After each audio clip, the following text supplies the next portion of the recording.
All right, Denny Patterson, Instinct Magazine. Hi, Anne. Hi, Hi. Alex. How are you? Good. How are Right, how you you? doing? I'm well. Thank you so much. So, the idea of you chronicles the love affair between a single mother and the lead singer of a popular boy band who happens to be much younger. What is the overall message you hope this film portrays to viewers? I resist messages in movies. I've got to be perfectly honest. Okay, I okay, didn't make this movie for a message. okay. I didn't. I made this movie because when I read the script, a part of me just fell in love with it without thought. Mhm. And and then the reasons why I loved it became clear throughout the years long process of getting it made. And the Mhm. reason that I love it is because I find it to be really life affirming.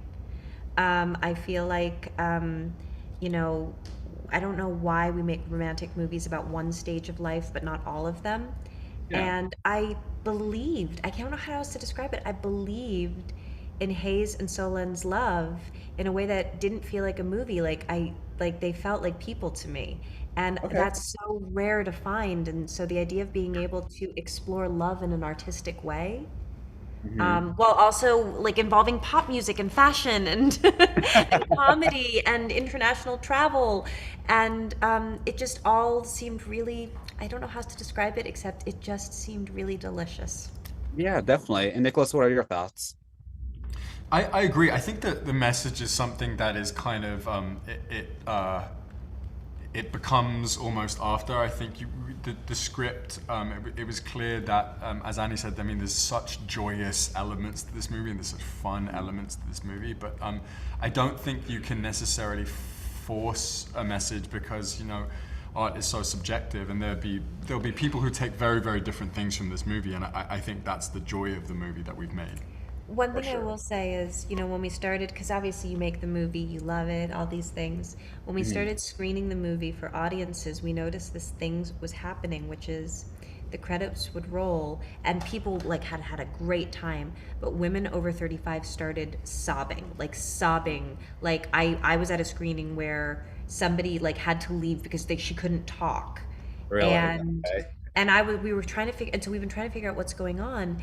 And so I don't think it's a message of the movie, but it's just something I want to let people know, especially women over Yeah. 35. Hmm. um, you're not wrong for hoping.